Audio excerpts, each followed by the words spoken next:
that is the connecting piece. But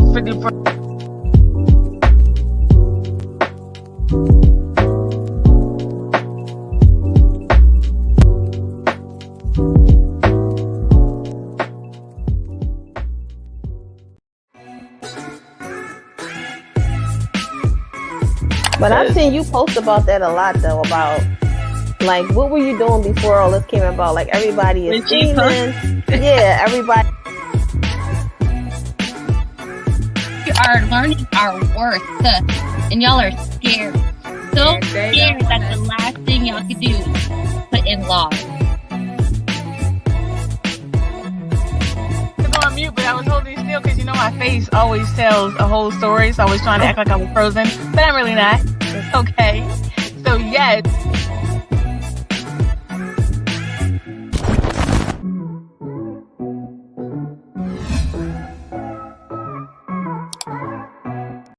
It's been months, and I haven't been gaining anything from my business. Everything is so slow. I even took coaching classes, read different books, and nothing is happening. The question is, what do I do? Call this number. Hello? It's handled. Run over and check out our newest release, The Ultimate Business Planner by Besties in Business.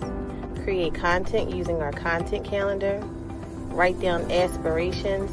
Take inspiration from our featured chapters and so much more. Remember, opportunities don't happen. You have to create them. Hello, and welcome to another episode of the Besties Building Brand Podcast. I'm your host, Alter Ego.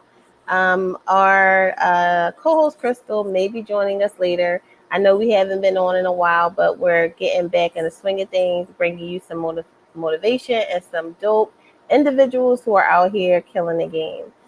So today our special guest is Nicole Kinney. She is a proud West Philadelphia native. She has committed to her academic and professional career, which she's had over a span of 15 years, by leading and innovating at the intersection of policy, communications, and programs around racial, gender, and economic equity. Her vision is to leverage her diverse professional background and community experience to improve the social and economic outcomes of Black women and girls, women of color, and underrepresented communities. So let's welcome Nicole to the show. Hey. Hey, how are you? I'm good. I'm so glad to have you on the show. I just want people to hear about what you're doing out here in the community.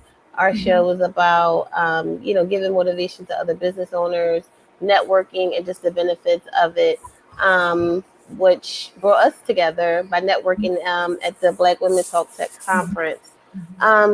So before we get started, I do like to ask a couple of quirky questions just to break the ice.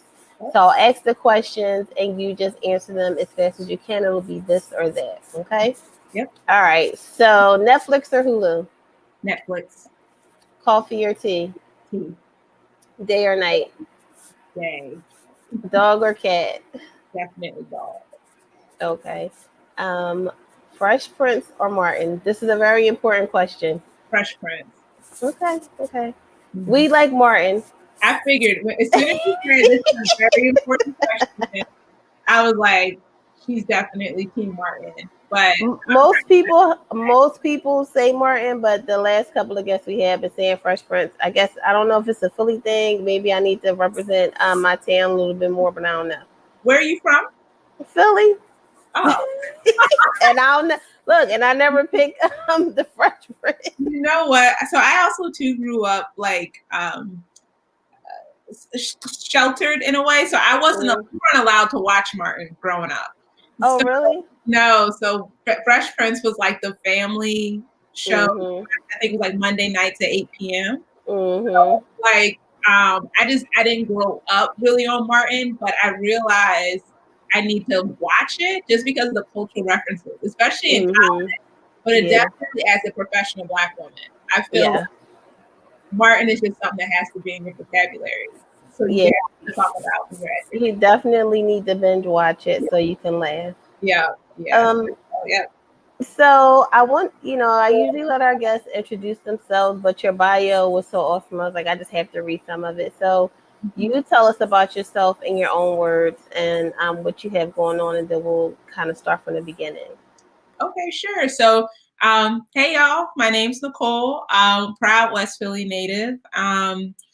Let's see, what do I do? So basically, my life work is really to advance racial, gender, and economic equity. And what does that mean? It means that I'm super passionate about creating and improving outcomes for Black women and girls, especially because we talk about at the intersection of race and gender, but also communities of color and other underrepresented groups. And that's looked very different throughout my professional career. I started off as a buyer for Ross when I graduated from college.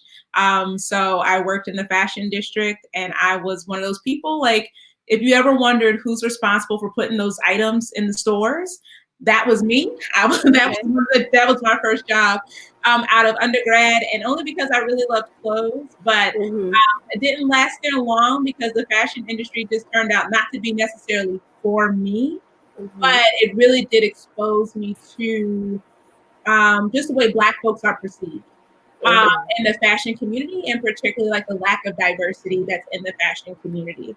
There's also a lot of great things that I learned while there. But after that, I worked in Philly at a nonprofit that was really about branding Philly as a place to live, work, and play. At this time, people might know Philly as a fun place, but back in 2006, it was not. Folks were not hyped to be here. They wanted to be in New York or in DC. So Philly really was doing a lot of work to kind of brand Philly as a fun place. So I was in charge of doing a lot of like community events, particularly for young professionals. So that's what really got me into creating programs and things like that. And a lot of my work was around creatives and entrepreneurs. And again, this is at a time when Philly wasn't necessarily had the brand that it has now, which is like this real awesome place for creativity. But my passion too has always been around improving the social and economic outcomes in our communities and Black communities. So I went on to get my master's degree from Hopkins in Baltimore, and then worked with the NAACP for about 5 years. So started as an intern in grad school, rose the ranks. There, my background was really in economic policy. So really learning about the different barriers and opportunities for Black folks when it comes to creating generational wealth. And all the limitations to that. And then I grew on my work doing more communications work. So really talking about the issues that impact Black and Brown communities, and with the NAACP doing that on a national and international scale. And then I came back home in 2016. Social justice work is in my blood, but I needed a break. So I came home back to Philly. And there I really decided the really cool thing about working in the Black communities is that you're able to see even more of the nuances and different challenges that we all face. And that's where I really began to see that Black women and Black girls face some really unique needs that oftentimes are not amplified, or they may be at the margins. And so when I started my own company, I decided to really place Black women and Black girls at the forefront of my work. So every project that I was doing, whether it was a communications project, whether it was a event, it had to some way touch Black women and Black girls. And I've been doing that for over, I would say about 3 or 4 years. It started, I also did a documentary. You'll probably ask me this about my entree into entrepreneurship. What happened was when I came home, and I was a very typical stressed out millennial, trying to figure out which way was up, rising the career ladder, but, just trying to find some sort of balance. And what I did is I created this documentary about my just own lived experience, trying to figure this out with the community of my aunties, or also what I call women in my community who give me wisdom and advice. And with that documentary, which was just a project, it was just a class that I took at a place called Scribe. The company started to hire me to show my documentary. So that's how I became an entrepreneur. It was not on purpose. I was people, I had no problem collecting the paycheck. I was but I've always been very sensitive and responsive to the needs of my community. And as a creator and an innovator, always looking for new opportunities to connect. So when let's talk about Hey Auntie for a minute. So basically everything that you're saying seems like it just put you in position for that program. So let's talk about that, because you won something, you did something cool with that. So let's hear about, that accomplishment. Yeah, so Hey Auntie is like my latest iteration of my work. So it is a wellness platform to connect intergenerational Black women around mentorship, professional and life development, and community. And it was the grand prize winner of the Well City Challenge, which was a challenge that was kicked off at the end of last year. And had lasted for about over 7 months. So over 100 ideas were submitted. And the challenge was really a call for innovative solutions to address millennial health. And what I saw, because of the work and because of my focus, is that Black women are overburdened and under-resourced. And so I wanted to think about what ways can I combine all of the information I have been gaining over my career and over my personal life, and making that accessible to more Black women, including especially Black millennial women.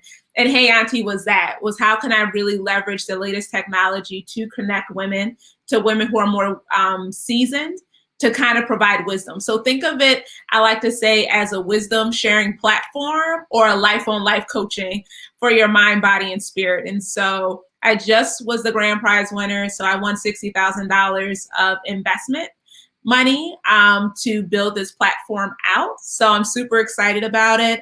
I'm looking forward to launching the official platform in the spring of 2022. And over the next several months, I'm trying to figure out where we're at. The next several months, we'll start to kind of roll out more just content and conversations intergenerationally around topics that are really important to Black women, with the goal of improving our health outcomes. So you said that, aunties are like the women in your life that gave you wisdom. How was it for you growing up? You grew up in West Philly. Did you have a lot of women around you to support you? Or, is it something that you lack, which is like why you decided to put together a program to, bridge that gap? No, so it was something I had growing up, and it's really interesting, but I've also know what it's like not to have it. So what I mean by that is I'm from West Philly, but I moved to New Jersey in 6th grade. So from 6th to 11th grade, I was in Southern New Jersey, and we were one of the few Black families in my neighborhood. And I had a lot of Black girls and Black professional women had a very traumatic experience, for lack of a better word, being in an environment where people are not investing in you or they're not speaking life into you, whether it's just adults, but also even in your peer group. It was very hard for me to find just other girls, Black girls, but just other girls like me who had similar life goals. The unique thing is when I moved back to Philadelphia, I enrolled in a high school called Hallahan High School for Girls. It was the first time I was in a community with girls like me, who are Black girls, brown girls, white girls, Asian girls, just all girls who were just super supportive. And also, too, it created more opportunity for me to be around more women, older women as well, who were really invested in me. So I personally have really benefited from having aunties in my life and having strong sisterhood. And especially too, I come from sisters. I'm the oldest of 4, and they're my best friends as well. So I've always grown up in communities of women, being supported by women and being supportive of women. And I give that a lot of credit, God first, but then that a lot of credit for my success. And so when I'm talking to other women, a lot of times they would comment that they have trouble finding that type of community, or I've heard some women say I might be their first friend, things like that, and for me, that's always a bit shocking because that's my normal, is to roll with tribes.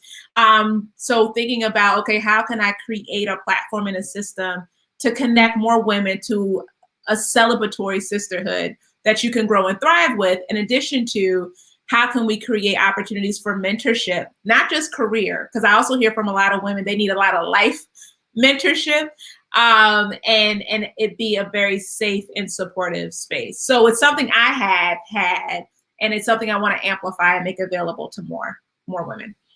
Are you facing any challenges trying to launch this platform and this program, or has everybody been receptive to your mission and your vision?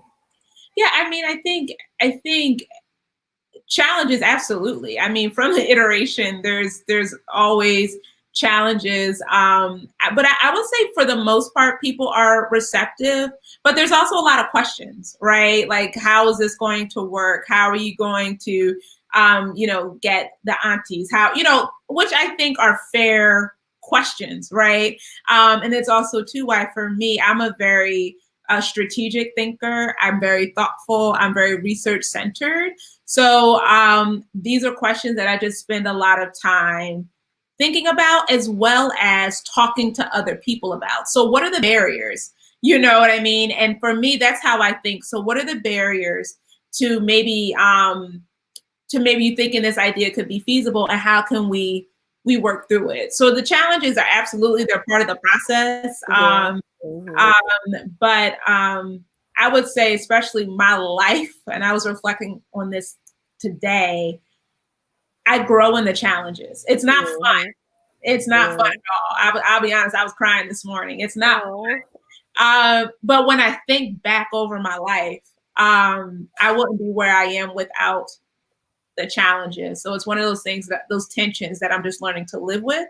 And that's why I think it's even more important that you have a supportive community around you.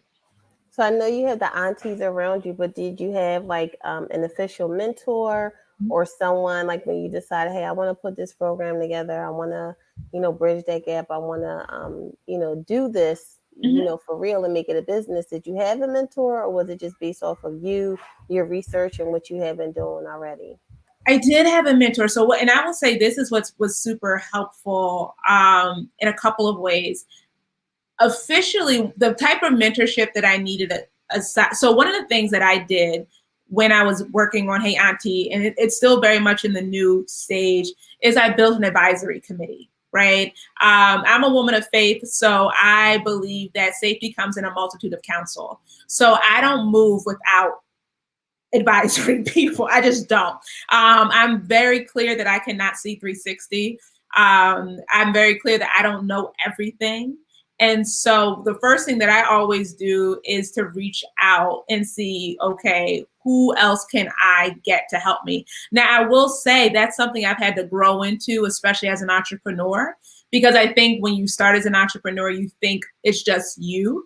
But when it comes to growing, and I remember hearing entrepreneurs say this, if you're not involving more people, you can't grow. It's impossible, because you're only one person. You can only do 24 hours of work. That's assuming you're working 24 hours, which you're hopefully not.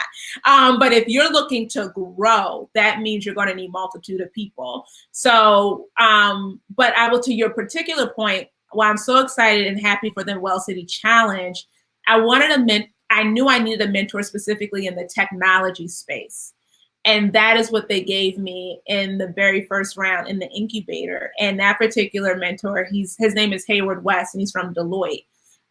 He was, offered to stay with me throughout the entire process. So I had these informal mentors, and then being in community with the Well City Challenge, they have been connecting me with other people who have served as mentors. And then there's other people in my life who I know who are experts, whether it's in women's health, behavioral health. I reached out to a woman I went to college with who supported me in UX design. So the short answer is I would say yes. I've been blessed to have mentors, and I just recognize that I can't move without that wise counsel. Okay, so a lot of our the members of our group, they're entrepreneurs. They have projects that they want to do, things that they want to get up off the ground. Do you have any productivity hacks? Or I know sometimes they have problems with being consistent. Do you have any tips or tricks for them to get their business off the ground, be consistent, and find things like the contests and things to generate income and funds for their business? Yeah, so in terms of productivity, what I will say is, the first thing, my friends laugh at me about this, but there's I'm a big reader and I'm a big resource sharer. So I can't remember her name, but she has a book think her name is Valerie Burton, and she has a time budget. And one of the first things that I would suggest that every entrepreneur does is a time budget. And you need to know exactly where all your time is going. And I say that because before I started doing a time budget, I became very tight with my financial budget. And what I recognize is that whoever you are personally is who you are professionally. So if you have a hard time budgeting in your personal life, you're going to have a hard time because you're the same person. You just showing up in a different capacity. And so I really became really good managing my financial budget. So then I took it to my time budget. So if you actually do a time budget, like for me, when I do a time budget, I really only have like 3 hours of free time in a day. For real. And so once I know how much free time I have in a day, then you become really more discriminatory about how you spend it. So for instance, you asked me, do I watch Hulu and Netflix? During the week, I don't watch anything because that is an hour that I could be spending on something else. So for instance, I know any kind of like fun content, that's for the weekend. Another thing we were talking about, I'm trying to get back up at 5 a.m. When I'm reading about successful people, everyone says life starts at 5. If you're waking up around 7 or 8, there's already the hustle and bustle. And it's very hard for you to kind of even think because you're probably working on other things at that point. So being up at 5 a.m., I think is super amazing because the whole world is sleep. And I learned this in grad school. And I also feel like the time is longer. So you actually get a lot more time to get things done when you wake up early. And the last thing I would say in terms of productivity, and people who know me know, I am very selfish when it comes to my sleep. So I have to have 8 hours of sleep every night. So folks know, do not text me or call me after 9 p.m. and before 9 a.m. That is how I protect my space. And that's what helps me be productive. And the last thing I would say is exercise is critical for me. Because, I had a colleague who always said your health is your wealth. So the first thing I do is pray.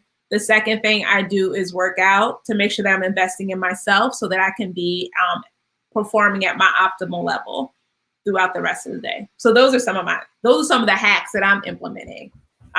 Can always do better, but that sounds like a good start. I know I hear that too, that you need to get up at 5 a.m. because getting up at 8, 9 o'clock, you're already behind the 8 ball. People are already getting stuff done, making calls and so on and so forth. So like I said, I want to try to get back on track, but these little ones drive me nuts. It's hard.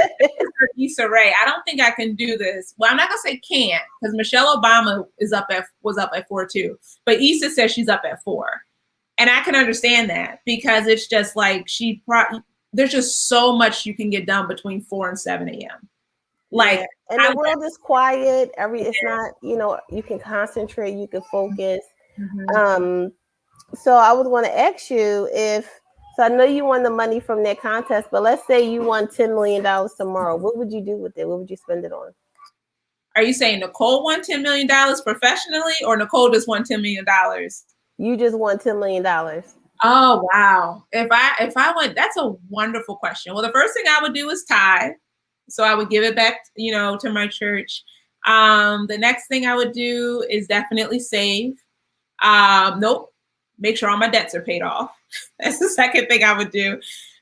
Hashtag student loan debt, because that's really the debt I'm talking about.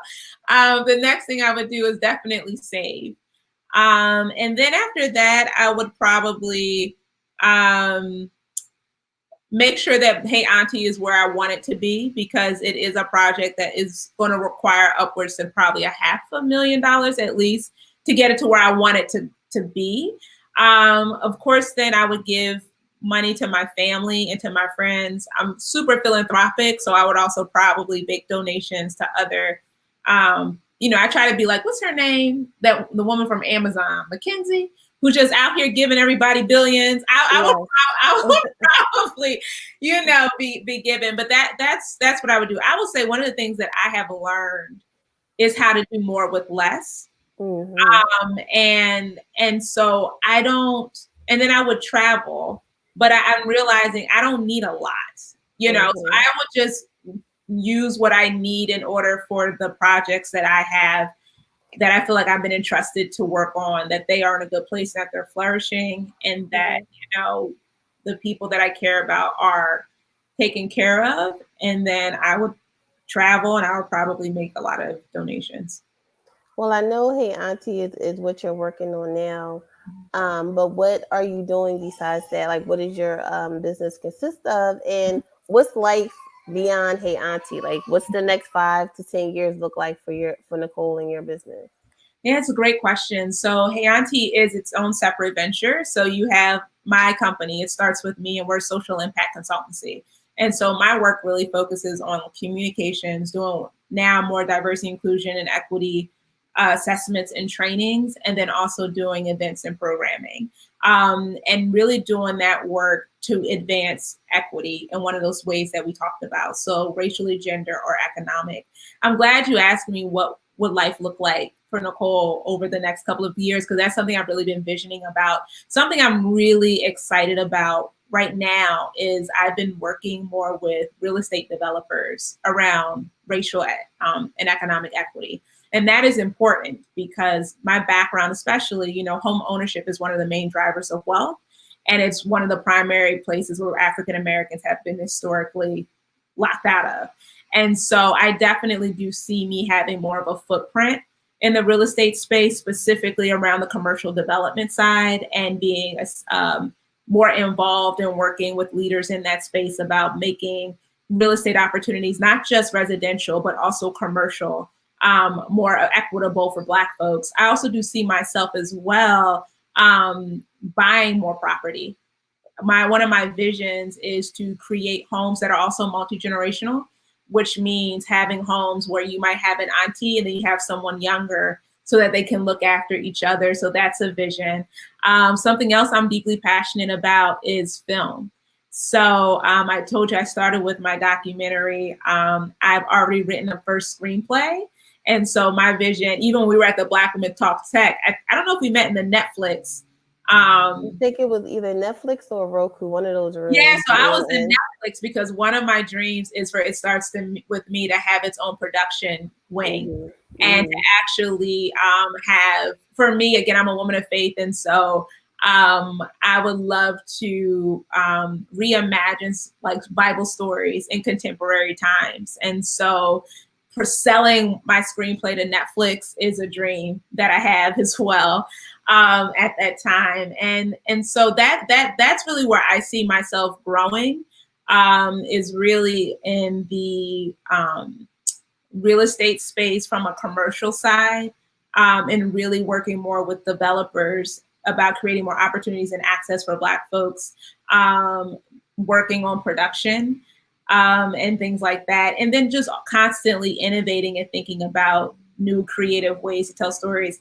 I'm also very much interested in augmented reality and virtual reality.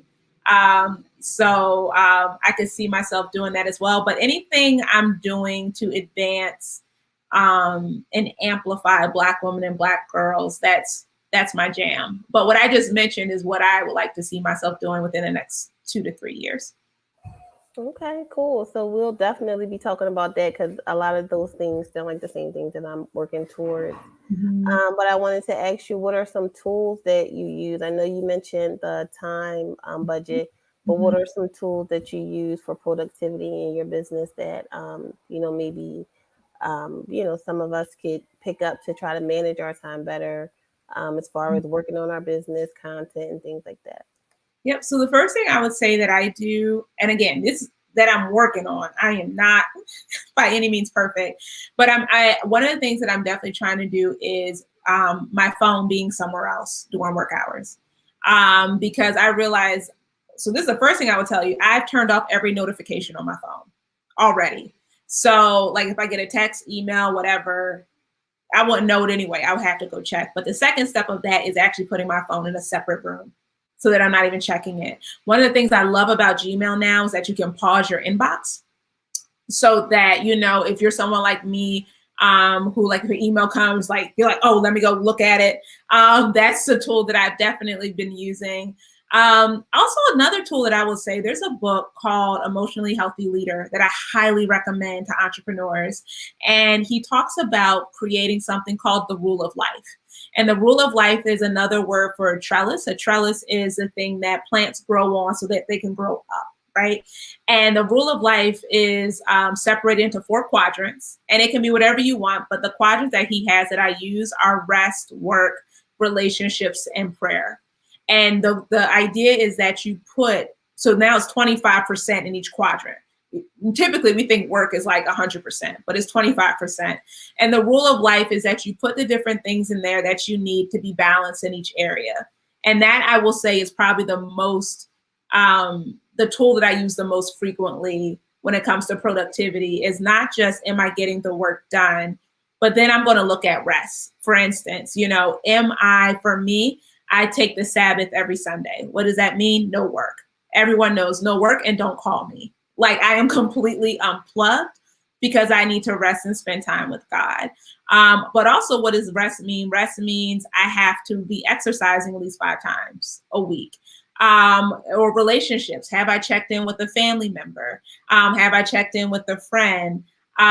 So that's something else. The book, I highly recommend, Emotionally Healthy Leader, because what it really talks about is that, I realize a lot of people make it seem as if, especially even being a startup founder, like you have to be a victim to this culture. Like it just, and I refuse to accept that I can't have control, or things can't be more balanced for me. That you just have to be working all over the place, working all day, all night, no sleep. No, I refuse. And I'm just like, and I know where that takes you. I did that all the way up to my mid-30s. So I know that. I always tell my friends, at some point you're going to realize there's no pot at the end of that rainbow. So it's like, once you get to the end of the rainbow, you see no pot. Like, you really do have an aha moment. So I'm really trying to be more intentional and thoughtful about integrating rest throughout my day, and doing less, because I think there's an obsession with busyness. Busyness does not mean productivity. It certainly doesn't mean impact. And for me, having a real long view on what I want to do, not just, and I would say that's the biggest thing I heard from Hey Auntie is, yes, Black women are concerned about their careers, but not just their careers. Their careers are not the only indicator that they're thriving emotionally. And I think because of just the culture and, frankly, racism and sexism, so much of our value is tethered to career because we always feel like we have to produce. But what I have found is that she's just as concerned about her family.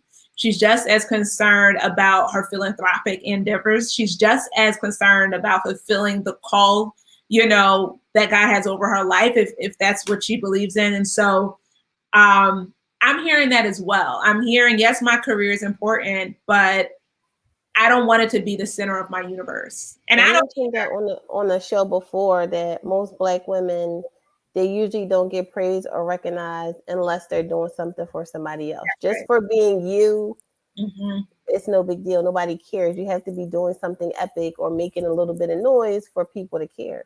But you said, I care about my family. My family is important. The work that I do in the community is important. Those things validate me. Those things give me purpose as well. Not just my career, not just my business for the small business owners. Yeah. And I honestly, there's a whole lot of racism and sexism tethered to that too, right? Like, let's be clear, like, you're not slick, and I think that's the thing for me calling out. I always remember, I will share this. I'll never forget, a friend of mine had said to me, and it was like a really casual convo, but it hit me to a core. And she was talking about this guy she was talking to. And he said he can always make his girlfriend do more if he makes her feel like she's not doing enough. And I feel like that is the story of Black women, right? Black women are literally doing the most. Everything. We are literally, like, I forget who I was talking to. I was like, you know what? Black women should have off for the rest of the year. My sister was like, for the rest of our life, really, we should have off. The most, right? Like you said, we are doing the absolute most, and I'm victim of it. Yeah, no, I get no, and it's a mind trap. It is racism and sexism at its core.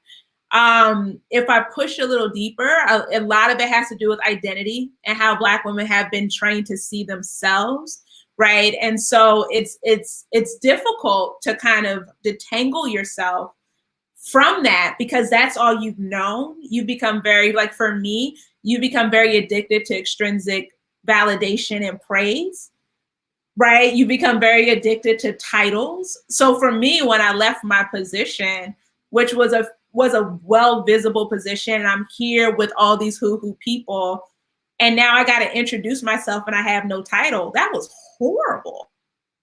Like, that was horrible. Like, I was like, people, stop asking me what I do. Like, because at one point it was like when I was doing something and it wasn't even my company. It was like doing something for another company, but it had a name.